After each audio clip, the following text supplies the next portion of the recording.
Major exposure of Dr. Anthony Fauci with DNI Tulsi Gabbard on her way out, exposing the lying criminal like never before. So this is really, really good news. We have much more in our news segment. We also have the latest on a new secret society that we're just learning about, set up by Peter Thiel. You are not going to want to miss this. Republicans are involved too. It's creepy. Lots going on with the Pride Month absurdities, including the arrest on child exploitation of the first transgender lawmaker in America. Meanwhile, over in the UK, 250,000 British girls raped and trafficked by Muslim grooming gangs, and nobody's in jail. Prime Minister just resigned. We'll have much more on that. We also have some very special guests, including the great G. Edward Griffin, to give us the latest on monetary scheming. And of course, the Red Pill Expo. We also have my friend Titus. He's going to talk about the AI apocalypse and the church, and then much more. So stay with us for all that. Before we start, we're going to do a word from the word like we always do. This comes out of Titus chapter 3, verses 5 through 7. The Bible reads, "He saved us not on the basis of deeds which we did in righteousness, but in accordance with his mercy, by the washing of regeneration and renewing by the Holy Spirit, whom he richly poured out upon us through Jesus Christ our Savior, so that being justified by his grace, we would be made heirs according to the hope of eternal life." Amen. Amen, folks. I also want to tell you about our partners over at 4RBs. You don't have to be a beekeeper to realize we've got a serious problem when it comes to the bees. But here's something you probably haven't heard unless you're a regular viewer of this program. There's a new published peer-reviewed study showing that stronger, healthier hives result from using this thing called a pure wave cell. I actually just got one for my farm, and I'm really excited about it. At the same time, we have beekeepers reporting losses of 70% of their bee colonies. And you know what, folks? It's not just a problem for bees. Bees are essential for our food supply. It's not just because we like honey. The entire agricultural system depends on these bees. So when they're struggling, we've got a big, big problem. And it's actually a sign that something bigger is off here. So that's where it gets really interesting. This new research shows that when you restore stability to the environment, the bees regain their strength and their balance naturally. What's affecting them, of course, is affecting us too. So if something is helping them at that level, we need to know what else could that be helping. So that's what 4RBs is built around. They're a mission-based company working directly with beekeepers while also making this technology available for people to use in their own homes, for their pets, for their gardens, even for themselves. I've slept the last few nights with mine under my pillow.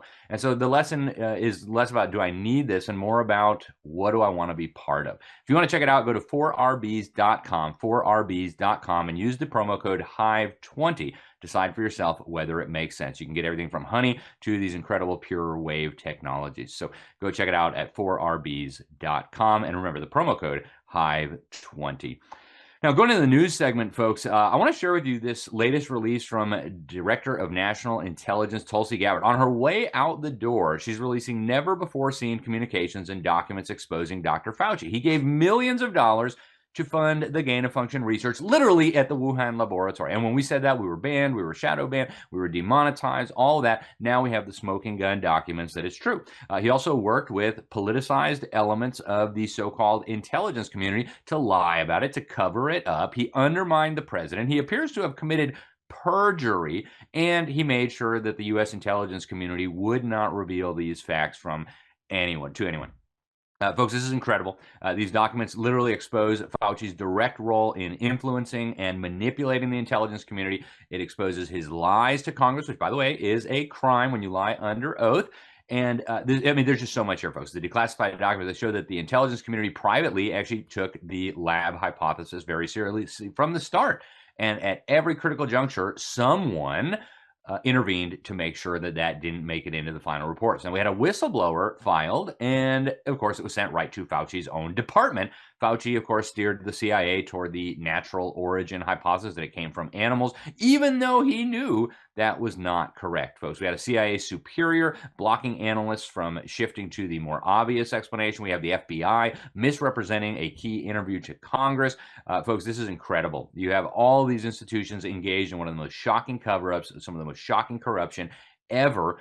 And folks, we were funding the research that created the COVID, it very much looks like. Here's what Gabbard had to say. Now, in support of President Trump's maximum transparency mandate, today, on my final day as Director of National Intelligence, I'm releasing never-before-seen communications and documents that expose exactly how Fauci worked with politicized career leadership in the intelligence community to suppress the truth about his actions, the virus's lab leak origins, and his role in directing U.S. funding for this dangerous research that caused immeasurable harm and countless lost lives. Dr. Fauci's close relationships with the intelligence community enabled him to assume three key roles that shield him from scrutiny. First, Dr. Fauci funded dangerous gain-of-function coronavirus research linked to Big Pharma and their pursuit of universal vaccines worth trillions of dollars. Second, Dr. Fauci was the behind-the-scenes advisor who, alongside his hand-picked so-called experts, pushed the intelligence community to endorse a natural animal origin to hide his dangerous gain-of-function research that he funded using taxpayer dollars, all of this in a deliberate attempt to cover up the truth and shift the blame and attention away from Fauci's own actions. Third, Dr. Fauci became the nation's pandemic pundit, and he publicly pushed lies, disinformation, and censorship using every platform available. Yeah, I'll remind everybody, he is still not in jail, although Gabbard believes there is a legitimate path to prosecution here. But folks, this is an outrage. This is incredible. This is what we told you from the start was going on. And of course, we were attacked viciously for doing that. So glad the cards are all on the table now. Now it is time for Fauci to go to jail. We have Andrew Mueller joining us, Chief of Operations. Andrew, what do you make of this? How is it that Fauci is still running around literally with the biggest retirement package in the history of our federal government? And he made more money than the president of the United States. I mean, this was the biggest pig you can fathom. And I think the answer lies in his connections. This is a character who's been in the deep state, who's been in the swamp for decades. He knows all these people. He's protected. And it's taking the Trump administration, these outsiders like Tulsi Gabbard at ODNI, to finally expose him. But as you said, Alex, unless and until he's in handcuffs, unless and until he's prosecuted, unless and until justice is served, it's pointless. So we have to get this information out there. It's nice that it's coming out, but if it doesn't come out with any sort of consequences or any actions behind it, then it's for nothing. Yeah, and if Fauci and the rest of the clown card don't end up in jail, it's going to be a real clear signal to the deep state. Keep doing whatever you want. Keep funding gain-of-function research. Keep destroying lives. Keep unleashing tyranny. Keep trampling on people's constitutional rights. Nothing will ever happen to you. So that can't be an option. DOJ, we hope you are listening. Now, speaking of the deep state, secret tech elites apparently created a new secret society called Dialogue, founded by Peter Thiel, the homosexual guy who isn't actually sure humanity should continue to exist, who likes to inject baby blood into himself, according to mainstream media reports, all of it exposed by a hacker and Wired magazine. Now, the few reporters that have found out about this called it Tech Bilderberg. We actually think it's more significant even than that. Some of the attendees, you've got Treasury Secretary Scott Bessent, you've got the head of NATO Europe, you've got the Secretary of the U.S. Army, you've got multiple U.S. senators on both sides of the aisle, including Ted Cruz. Ted, what are you doing with these people? Cory Booker from New Jersey. We've got governors of American states, including Jared Polis, a Bilderberger attending. We've got the Saudi intelligence chief. We've got prime ministers from multiple countries. Jared Kushner, big tech CEOs, including the CEO of YouTube, the founder of LinkedIn, the founder of Google. Elon Musk is there. Pastors. Rick Warren, Mr. Purpose-Driven Life, was on the attendee list, and their agenda items were fascinating. Navigating World War III, building a cult, how's your sex life? It's fun to be in charge. Democracy under surveillance. Folks, I wish I was making these things up. These are straight from the documents that were pulled off of their website. Jeffrey Epstein was actually in these files. He was included in 2014 on the attendee list. Yes, that was years after he pled guilty to sex trafficking children. Lots of other bigwigs there. Obviously, not everyone on this list necessarily agrees with all these crazy ideas, but the Swiss hacker who exposed it says this: it's wild how this keeps proving that the people who run the world are so confident in their own safety, they don't even bother with basic security, not even for their off-the-record gatherings where they network and decide our collective future. So there you have it, folks. We'll bring you more as we have it. Now, as you probably heard by now, three giants, the baseball players from San Francisco, wore little Bible verses on their Pride Night caps. You see it right there. They quoted Genesis, where God actually explains why he put the rainbow in the sky. No, it's not so you can celebrate homosexuality. It was a sign, a covenant with mankind. So the Major League Baseball got really, really mad at them. They issued a warning. The Attorney General here in Florida, though, James Utmeyer, thankfully is going after Major League Baseball. He says, we sent an investigative subpoena to Major League Baseball to determine how their selective enforcement of uniform rules may discriminate against Christians. We thank DOJ Assistant Attorney General Dillon for also referring this matter to the Equal Employment Opportunity Commission. Excellent work, Attorney General and Assistant Attorney General. Thank you for getting involved here. Major League Baseball is way out of line with this. It's shameful and it's disgraceful. Continuing with Pride Month, we just had a guy who calls himself Stacey Marie Lafton. He's 41 years old, the first openly transgender lawmaker elected in the United States. He was elected to the New Hampshire legislature in 2020, has just pleaded guilty to 3 counts of sexual exploitation of children, sentenced to 33 years in prison. He was arrested and charged after it emerged that he was taking pictures of naked children at a daycare he worked at and sending them to his buddy. Folks, this is really creepy. It's really, really creepy, and unfortunately, it is not unique. We also have in Lakeland, Florida, which is a pretty conservative area, a public street preacher arrested for preaching during an LGBT pride parade. Watch this.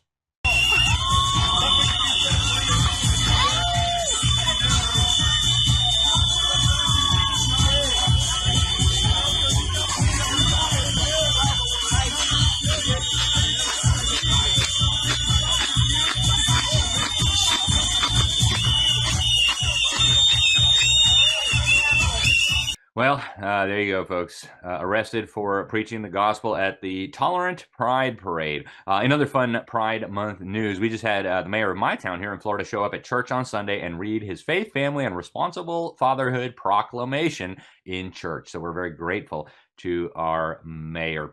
Andrew, what do you make of all this Pride Month news? Major League Baseball, transgender lawmaker arrested, Christians now being arrested for preaching. What do we make of this?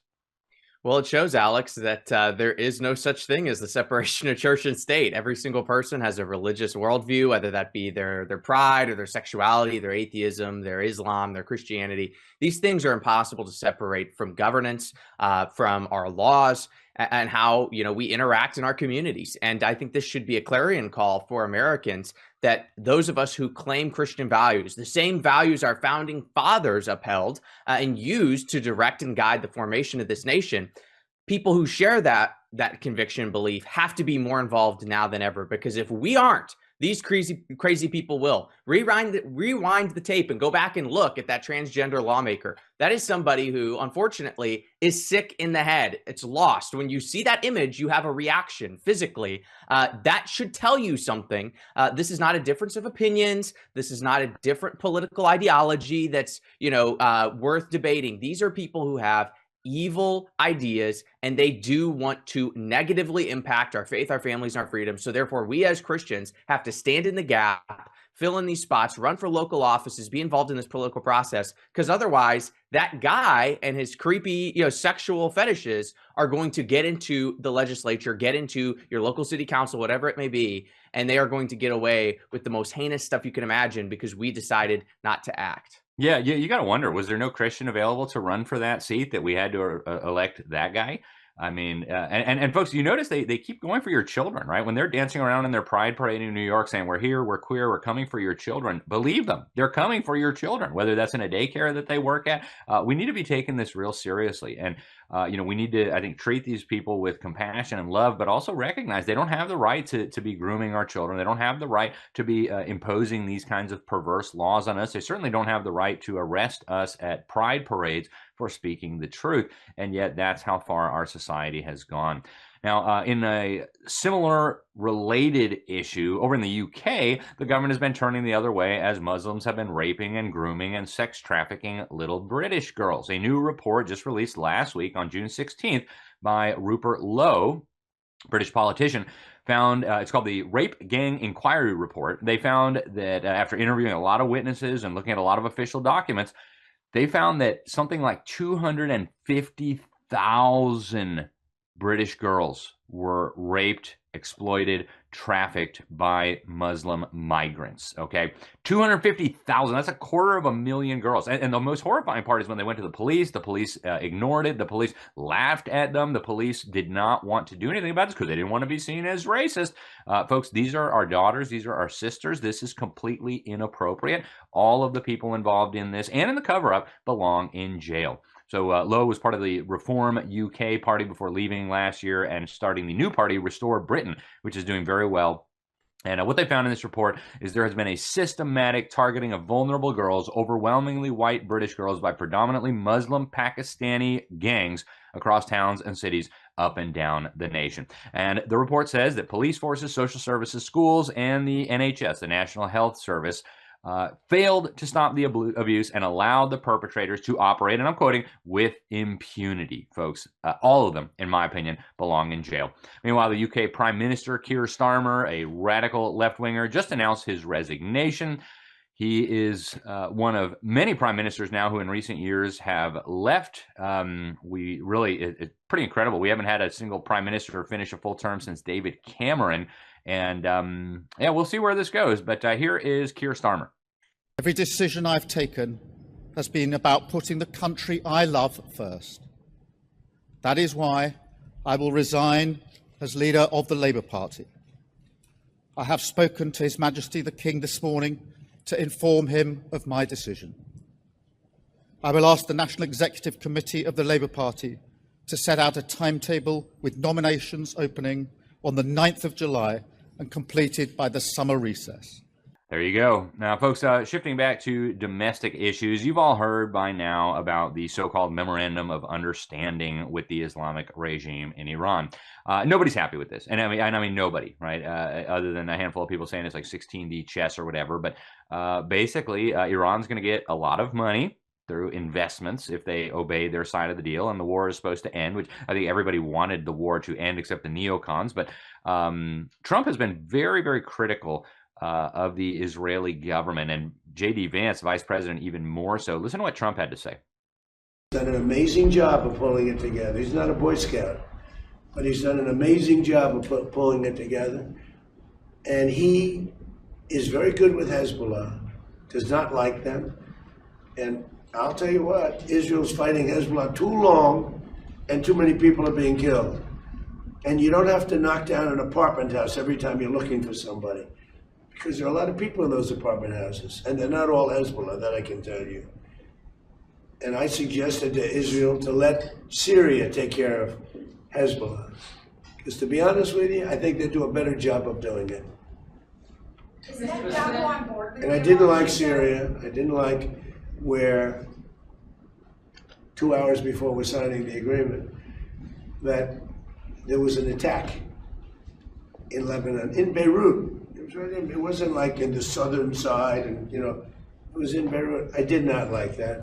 That's pretty significant stuff the president is saying there. Don't forget, Syria is literally run by a former al-Qaeda terror leader, the lunatics who were beheading Christians and enslaving as sex slaves Christian girls. To say that he would do a better job dealing with Hezbollah than Israel, pretty interesting take. Now, the Israelis obviously are not pleased with Donald Trump's comments, and so J.D. Vance had a very stern warning for them that's rubbing a lot of Israel supporters the wrong way. Listen to this.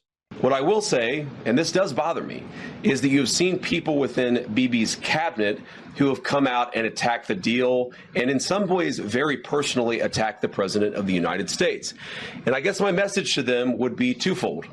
Number one, Donald J. Trump is the only head of state in the entire world who is sympathetic to the nation of Israel at this moment in time. And he happens to be the head of state of the world superpower.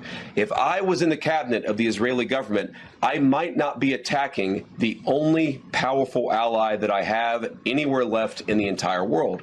And the second message I would give to some of those cabinet members, Bibi, to his credit, has not gone down this path, but to some of these cabinet members in Israel who are attacking the President of the United States, the other thing that I would say is that over the last 3 months, 2/3 of the defensive weapons that have protected your homeland have been built by American hands and paid for by American tax dollars. The problem for Israel is not Donald J. Trump. And anybody in Israel who thinks their biggest problem is the president of the United States needs to wake up and smell the reality of the situation that country is in. Thank you all. Well, exactly the reason why when I was in Israel some years ago interviewing the deputy speaker of the Knesset, he said we don't want any more American money, right? Because American money means the U.S. government will tell them what to do. A lot of people unhappy all the way around. And Trump's coalition now, I mean, he's alienated a lot of the anti-Israel folks. He's now alienating the pro-Israel folks. Don't know where this is going. Very interesting. We might talk more about the agreement later in the program with our guest. But before we go to break, folks, I do want to tell you about our wonderful friends over at Retirement Renegade. They've got an incredible new documentary that I was honored to be featured in. And before we go to break, I just want to tell you a little bit about how I've been involved with this and what the program is. I mean, we've been talking about the great taking here on this show for years. In fact, we were some of the original people in the media to start breaking this down for the public. This is a legal mechanism that they created through very small changes in the Uniform Commercial Code that they are basically going to use to steal all your stuff if and when we hit the next economic crisis. The fact is, your retirement savings, your stocks, your bonds, whatever, don't legally belong to you in the way that you think they do under the law that we have. So the question I get probably more than any other from our viewers and our listeners is, what should I do with my money? What should I do? I don't know. I can't tell you that, but I would recommend that you watch this documentary and get some ideas. I want you to check out Retirement Renegade. It's an independent retirement fiduciary firm, and they're one of the few that actually has had the courage to talk about this issue, and they actually put $1 million into this documentary, The Retirement Reset. So go check it out. They've got free streaming access for viewers of the Sentinel Report, for listeners of the Sentinel Report. You can check it out at their website. Again, free, absolutely free if you use that promo code. It's going to be Liberty. So go to retirementrenegade.com/Liberty, retirementrenegade.com/Liberty. Use the promo code Liberty, and you will be able to watch that documentary absolutely for free. You're going to learn all about the great taking. It's just good information, no obligation, but I really want to encourage you to check that out. Stay with us. We're going to be right back after this quick commercial with our first guest. Hey guys, Alex Newman here. I want to tell you about a wonderful ministry that is doing incredibly important work. That's Public School Exit. I am very blessed to serve as the volunteer executive director. We've got an incredible team, and our mission is simple. Try to get as many children into the safe sanctuary of Christian education as humanly possible, as quickly as possible. Government schools are no place for children. Children need to learn about God. They need to learn the Word of God. They need real education. They need to learn how to read, write, and do math. And we all know that's not what's happening in the government schools. In fact, what's happening is they're turning our children into revolutionaries, little radicals ready to burn down our churches and our civilization, not to mention our families. So go check it out today, publicschoolexit.com. We've got all kinds of resources for parents, for pastors, for taxpayers, for everybody down the line. And folks, this is one of the most critical battles. So go check out our partners at publicschoolexit.com, publicschoolexit.com.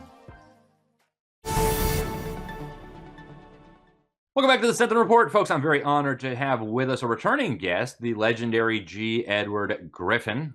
We are both going to be in Las Vegas very soon from July 10th through July 12th. The Red Pill Expo and a pre-event put on by JBS. We'll all be there. Ed, of course, is a returning guest. He is the author of The Creature from Jekyll Island, a book that you absolutely must read if you have not read it. I'm now reading it again because it's so good. Ed, welcome to the program. Thanks very much for joining us. It's great to have you.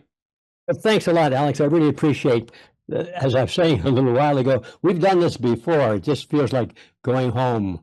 And I think you've been a speaker at every one of our Red Pill Expos, haven't you? I have, and it's a great honor to do that. I'm honored to serve on the board of Freedom Force International, the organization that puts on these Red Pill Expos. Mm-hmm. So, folks, if you're anywhere near Las Vegas, July 10th, 11th, 12th, and there's even a fun thing the next day on the 13th, be there or be square. It's going to be amazing. And I wanted to bring you on the program to discuss the Federal Reserve. We'll come back to the Red Pill Expo in a moment. But Alan Greenspan just died. He was the Ayn Rand disciple who wrote a brilliant essay about how any money other than gold money was a scam to steal your money. Mm-hmm. Then he sold his soul, apparently, and then went to go serve as chairman of the Federal Reserve, and now he died. I mean, you followed the Federal Reserve. I think you wrote the definitive book on the Federal Reserve. I don't know of any other resource as good and compelling and informative as yours. What do you make of what has happened to the Fed over all these years through Alan Greenspan's leadership through to today? Well, it's hard to summarize, especially because I don't know the degree to which our listeners have the background information. A lot of people still have no idea what the Federal Reserve is. So I know we don't have a lot of time, so I'll answer your question as best I can by first explaining to your listeners that the Federal Reserve System is not a government agency like we used to think it would, like I used to as a young guy. It's a cartel. It's no different than a sugar cartel or oil cartel, or maybe a drug cartel. It happens to be a banking cartel. It's completely private, and it's a shocker when you discover that. So what is this darn thing? It's really it's a cartel of bankers, banks, or the big major banks. And of course, with all cartels, there's only one purpose for it, and that's to advance the advantage of the members of the cartel. That's what it is. And that's why nothing seems to work for us, because that's not what it's really supposed to do.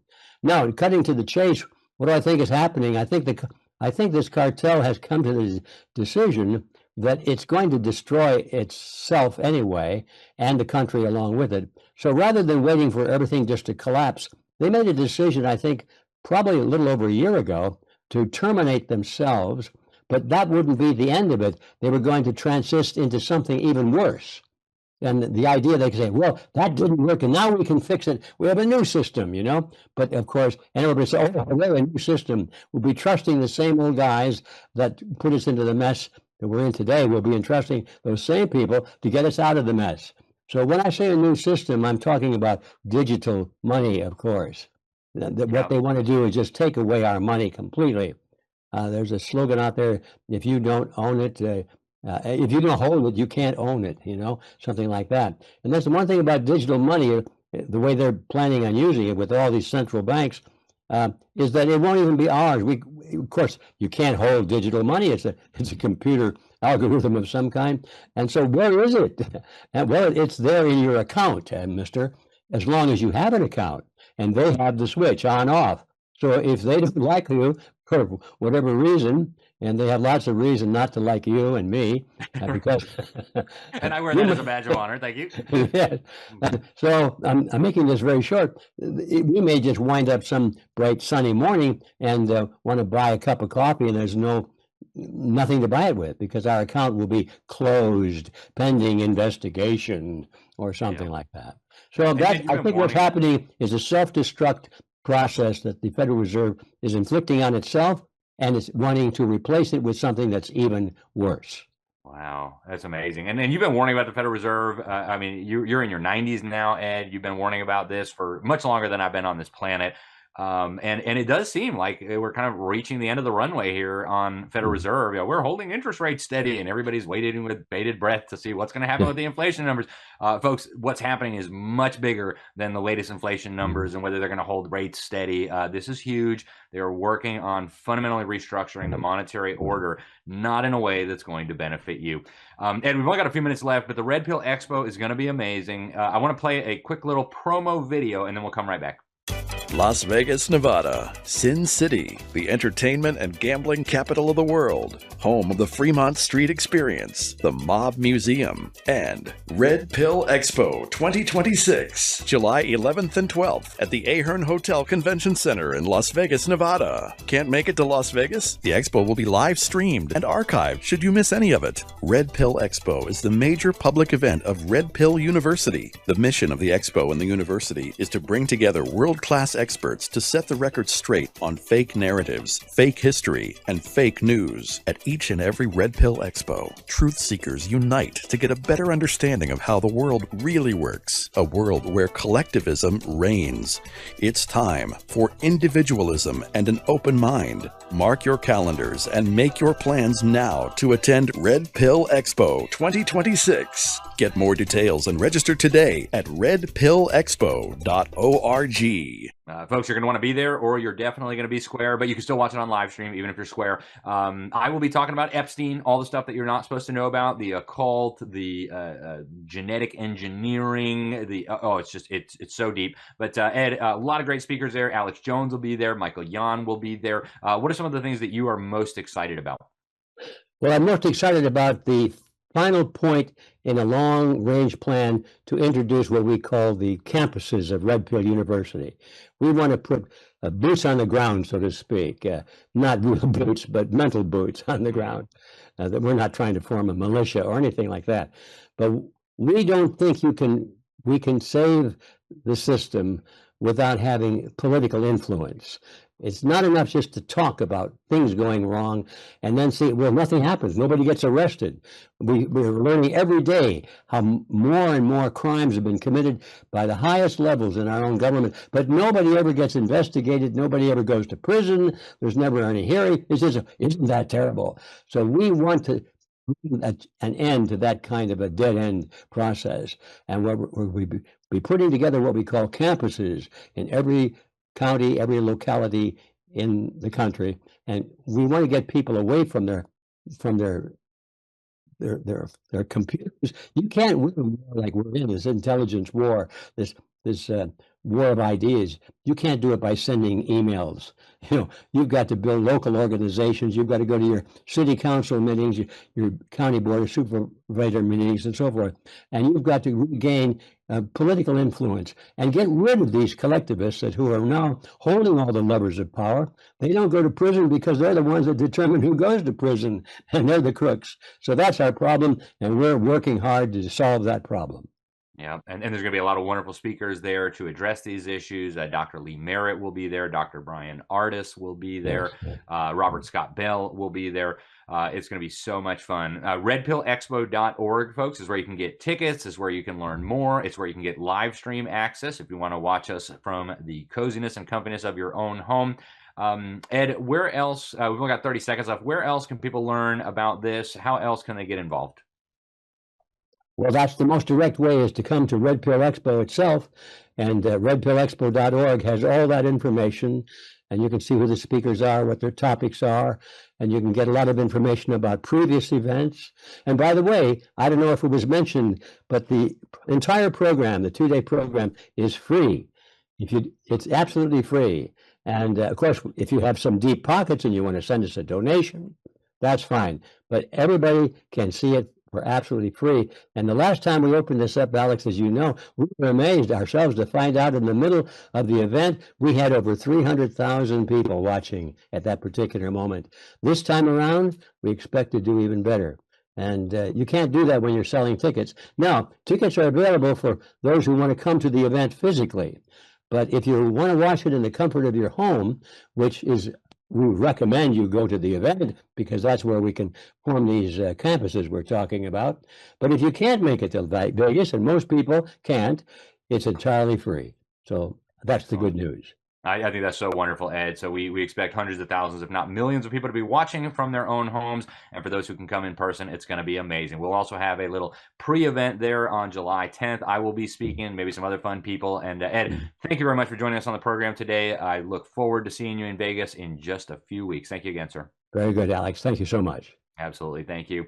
All right, folks, be there, redpillexpo.org. And if you can't get there, make sure you watch it on the live stream. Stay with us. We're going to be right back with Philip Linderman of the Ben Franklin Fellowship to discuss where the world order is going in the days ahead. We'll be right back. If you've been following Alex Newman's reporting on the Great Taking, you already know the laws governing your IRA and your 401k were quietly changed. What you may not know is what to do about it, specifically for your accounts. My name is Andrew Winnett. I'm a certified financial fiduciary and the founder of Retirement Renegade. I spent $1 million producing the Retirement Reset, the documentary Alex Newman appears in alongside Tucker Carlson, Ben Stein, Lauren Seidel-Baker from ITR Economics, and more. Right now, I'm offering Liberty Sentinel listeners 2 things completely free. First, stream the Retirement Reset. Go to retirementrenegade.com/liberty and use promo code LIBERTY at checkout. Watch the full film and see the evidence yourself. Second, once you have watched it, book a free 15-minute retirement income clarity session. I will show you specifically how your accounts are structured, where the vulnerabilities are, and what a protected retirement plan looks like for your situation. Free, no obligation. Go to retirementrenegade.com/liberty. That is retirementrenegade.com/liberty. Promo code liberty. Do it today. Welcome back to the Sentinel Report. Folks, we talk a lot about geopolitics on this program, and they're changing very rapidly. Almost 15 years ago, I saw the Council on Foreign Relations promoting this notion that the unipolar world order was ending and that we were heading into a new multipolar world order. So we have a very special guest joining us today who spent 30 years in the U.S. Foreign Service as a senior officer. He's got a lot of insights into American foreign policy. He's been there through a lot. He has served in American embassies around the world, including Belgium, Mexico, Ecuador, Germany, Chile. He also represented American interests at the Organization for American States and at the European Union. So he does a lot of work on border security, on travel security. He's worked with law enforcement, intelligence. His name is Phil Linderman. He's the co-founder and chairman of the Ben Franklin Fellowship, and he's also a board member and fellow at the Center for Immigration Studies. Phil, welcome to the program. Thanks for joining us. Thank you for the invitation. Pleasure to be here. It's great to have you. Now, obviously, the Iran war is on everybody's mind. We've got this memorandum of understanding. It seems to have upset just about everyone, not because the war is ending, but just the terms of the deal. How significant is this geopolitically? Are we entering a new era of U.S. foreign policy and world order?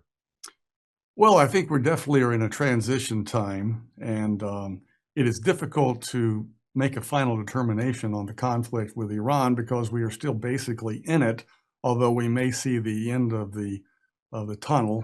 But it's hard to announce exactly how this is going to long-term affect U.S. foreign policy in the region. But I believe more and more Washington is, particularly the Trump administration, is rebalancing itself on realist principles.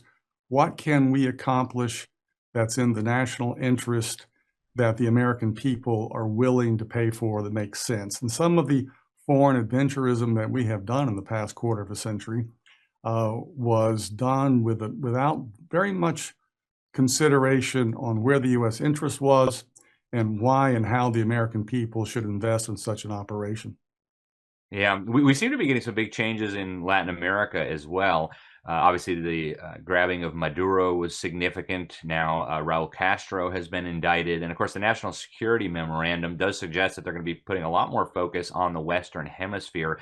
What do you think comes next for, I guess, what they used to call our backyard in Latin America? We've seen a lot of elections, a lot of conservatives getting elected now that U.S. aid is not quite as active in Latin American politics. What do you think all this means, and what does it mean from Washington's perspective? Well, I think the Trump administration pivot to our hemisphere was long overdue, and I applaud it. Spent a lot of time in my career in Latin America. Oftentimes, Washington tends to take Latin America and our security interest in the region for granted, as we are nation building, for example, for 2 decades in Afghanistan, spending over $1 trillion. We had an open border with Mexico that simply was ignored by Washington policymakers. So the Trump administration is right to refocus on the hemisphere. We need to recognize we have many allies and friends in the Western Hemisphere. We should work with them.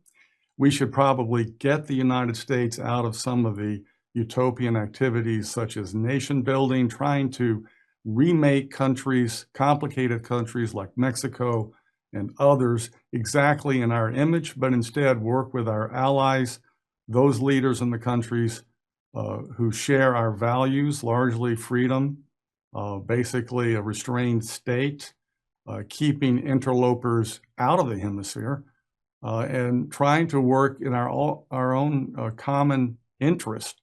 And that would be on issues like narco trafficking, illegal migration, and other rule of law matters. Long term, we want to make and build up good partners in the region, but we have to let them find their way. Yeah.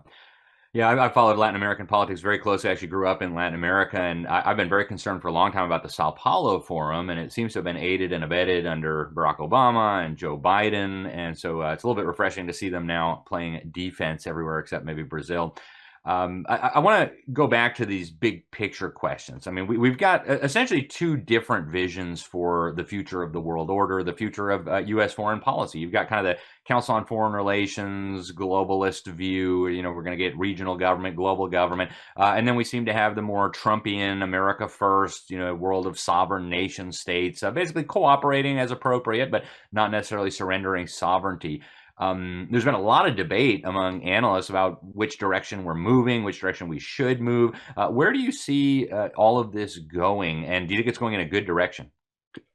Well, again, I think the Trump initiative to rebalance and reorient American foreign policy, very much anchored in the U.S. national interest, is the right move.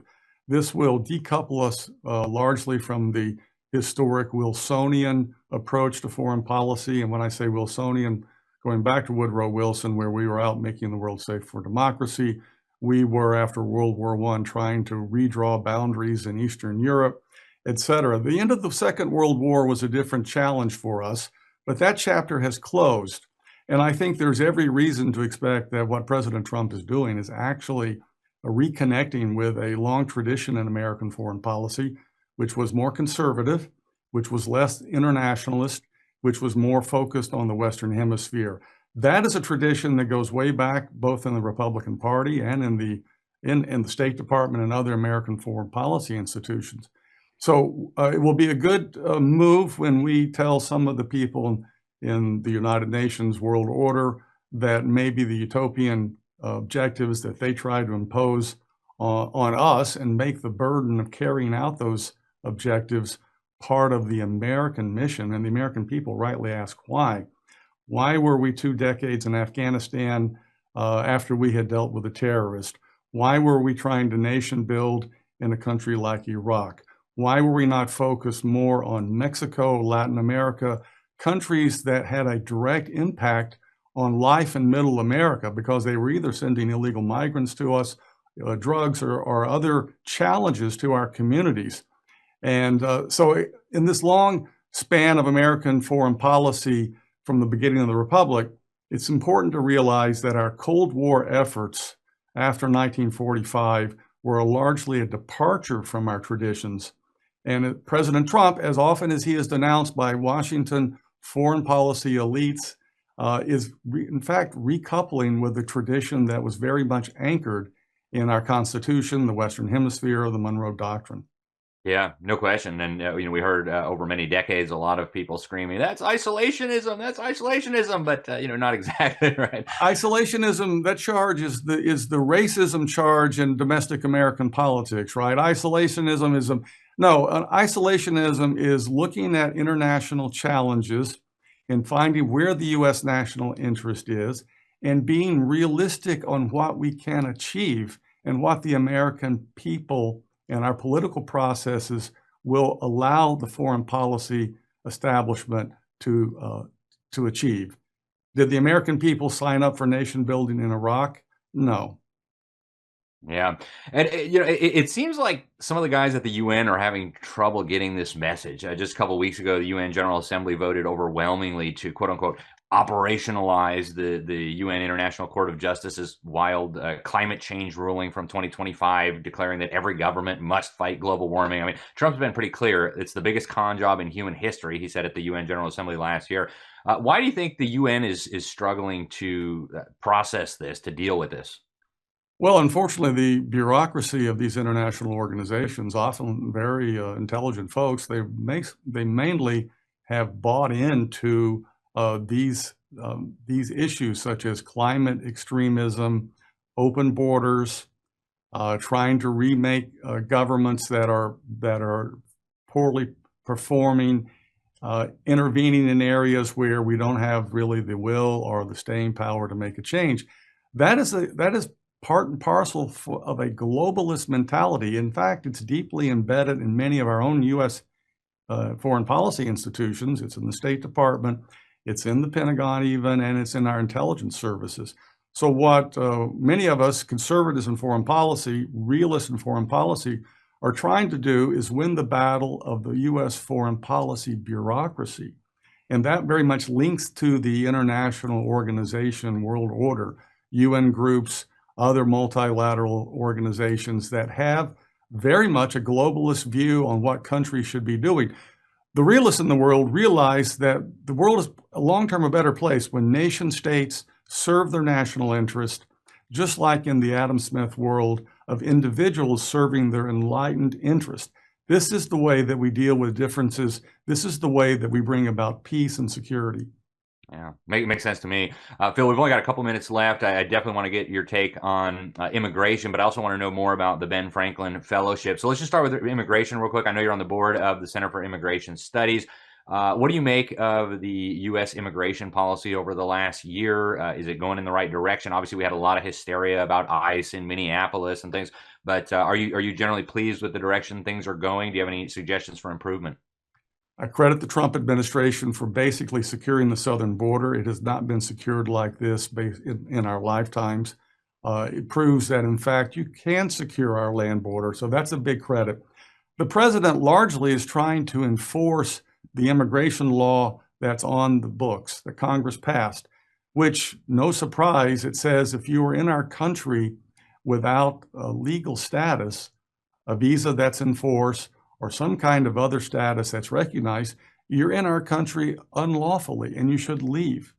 And in doing that, we are challenging, unfortunately, a mindset that has been brought into this whole business of borders and immigration that if you get here illegally, we'll welcome you. That is a way to bring about doom in the rule of law. So I'm proud to be part of the Center for Immigration Studies. We have a team there of first-rate academics who've been working on this issue for decades now. They have provided, I believe, I can modestly say, many good ideas to the administration. But essentially, it comes back to let's enforce our immigration law. Unlawful presence means you leave our country. Fascinating. Before we let you go, I want to learn more about the Ben Franklin Fellowship. It's a nonprofit composed of current and former U.S. diplomats, foreign affairs practitioners, national security professionals committed to advancing the U.S. national interest and strengthening American diplomacy.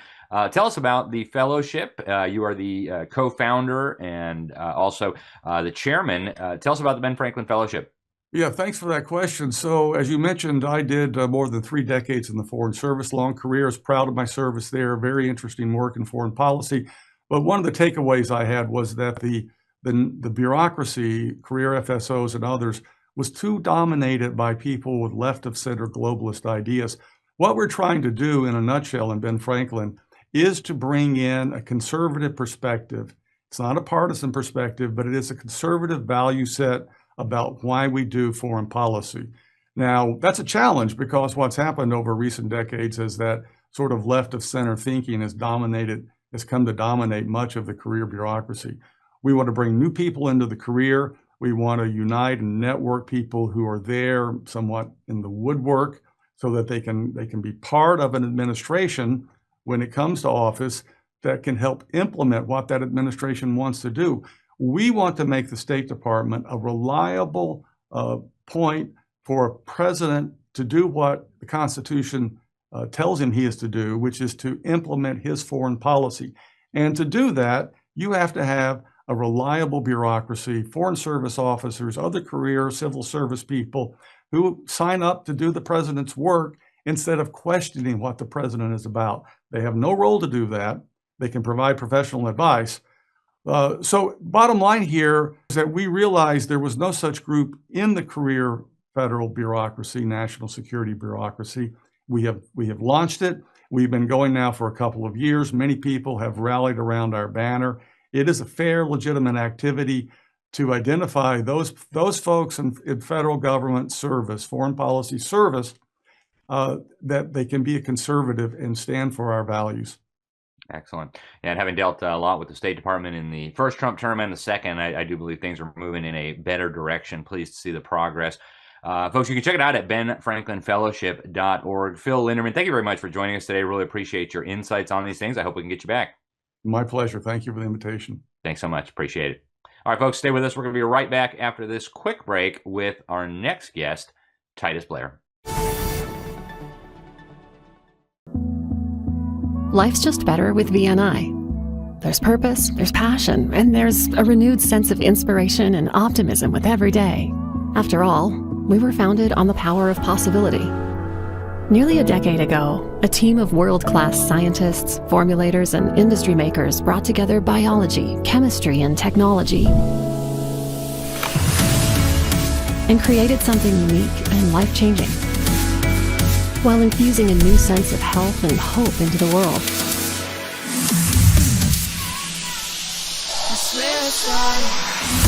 With every product comes an empowering opportunity to take charge of our destiny. One where we feel rejuvenated and energized, and everything else around us feels lighter, brighter, and full of promise. Let's live victoriously, together.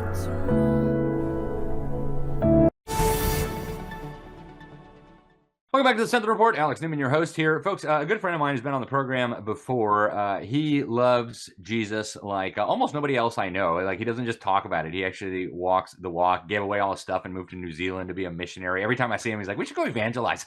So I love my brother who's coming on with us today. He's got a new book that I read and really enjoyed. I don't know that I see AI in the same way that he does, but he's got a lot more credibility on this issue than I do, because he was telling me about AI years before anybody was talking about it. In fact, he was starting AI companies before anybody had even heard of AI. I'm referring, of course, to my friend Titus Blair. Brother, welcome to the program. Thanks for joining us.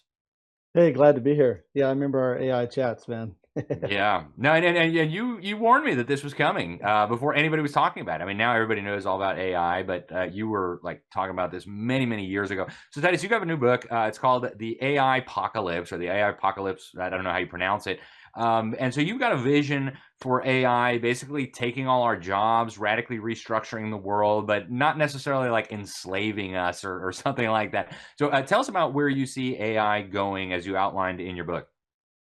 Yeah, thanks, Alex, for having me on the show. Mainly, and this book is like fulfilling itself every month, pretty much. So mainly, I see all the time people losing their jobs and AI coming in, and eventually robots.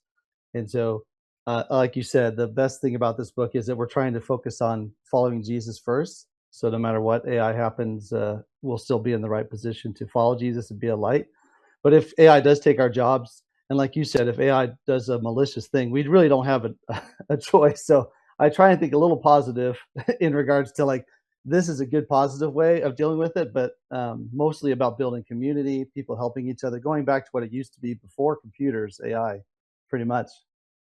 Yeah. And I remember many years ago, Titus, you and I were talking about this. This was before AI was a normal topic of conversation for people. And you're like, it's coming. It's going to take everybody's job. It's going to be able to do your job better than you. You won't even have to do interviews anymore.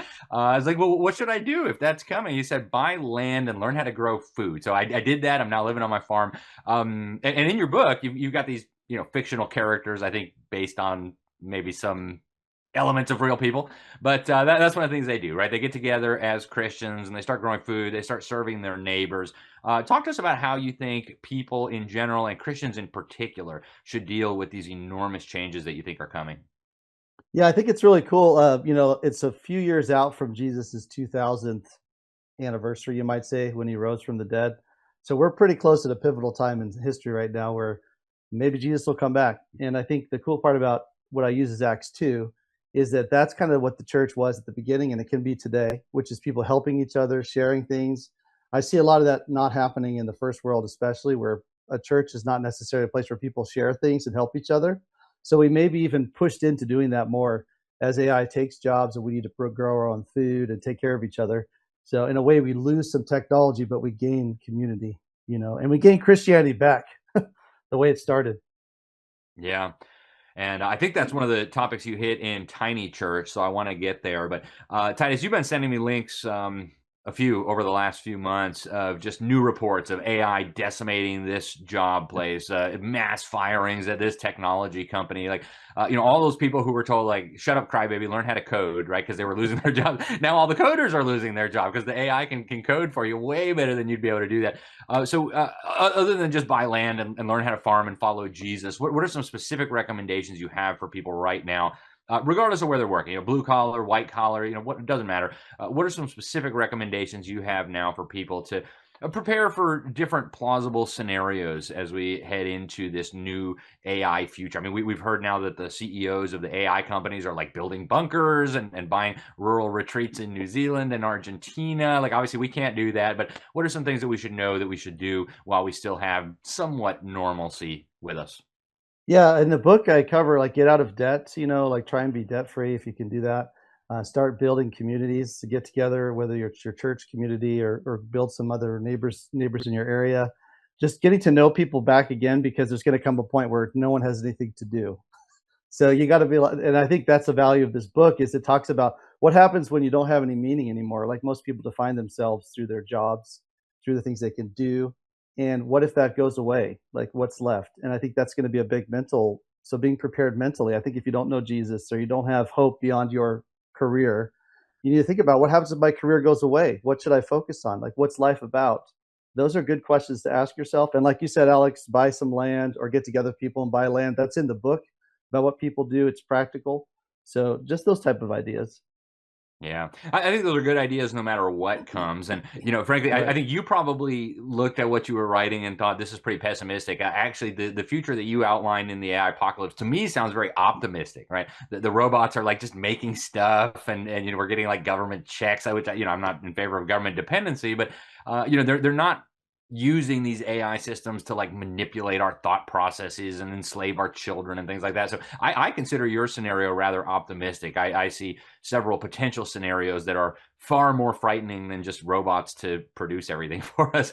But Titus, we've only got a couple minutes left. I do want to talk a little bit about the tiny church. You argue in the book that essentially large parts of the church have kind of lost their way. We need to go back to the book of Acts and see how churches used to be, home-based, small communities, breaking bread together. Talk to us about your newest book, Tiny Church. I know it's for free online for people who want to read it. You can just read the whole thing there on the website if you can, read on a computer screen for that long. But tell us a little bit about Tiny Church at thetinychurch.org.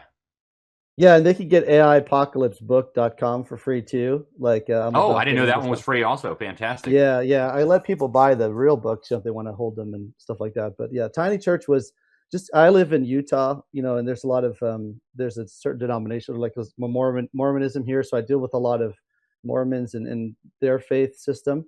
And I just reevaluated, like, where's the church today? The Catholic Church, the Methodist Church, all kinds of different churches. And what I did is I tried to say, can we find the human involved in the middle?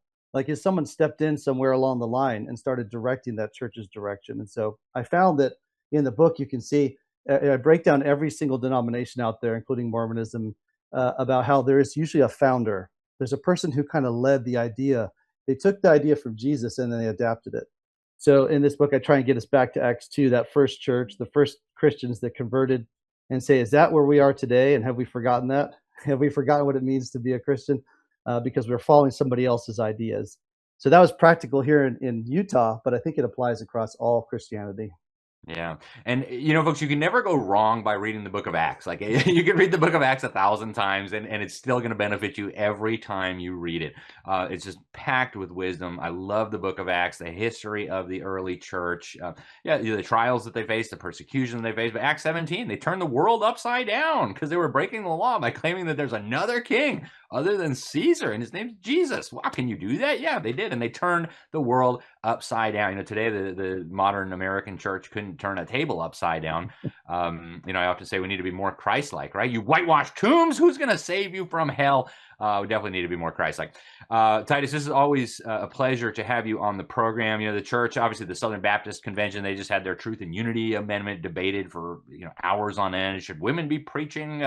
I think we've got to get back to some more foundational issues, and your book hopefully will be a good start for that. Titus, where else can people follow you? I don't know. I don't think you do much social media, but is there any other place people can follow your work? No, just go to those sites, thetinychurch.org or AIapocalypsebook.com. And that's where you can reach me. But I really appreciate being on the show, Alex. I encourage everybody to follow Jesus. And remember that go to Acts 2, because if you make the church like Acts 2, you're going to see the world turn upside down. And I think it's not doing it right now because we're not doing that. Amen. Titus, you practice what you preach, brother. I appreciate what you have to say. Really, thank you for coming on the program, and I hope we can meet each other in person soon. Actually, I'm going to be out your way soon. I'll call you later. But thank you, sir. God bless you. God bless you, too. All right, folks. That is all we have time for today here on the Sentinel Report. But I want to thank you for tuning in. Thank you for being awesome. Get over to our website, libertysentinel.org. Sign up for our free newsletter. Check out all the resources we have available for you there. And most importantly, share this with somebody. If you're hearing us on the radio, call up the station, tell them thank you for airing the Sentinel Report. If you're watching us online, grab that link, send it to your pastor, send it to your congressman. We got to get the information out to the people. Until next time, we appreciate you so much. God bless you all.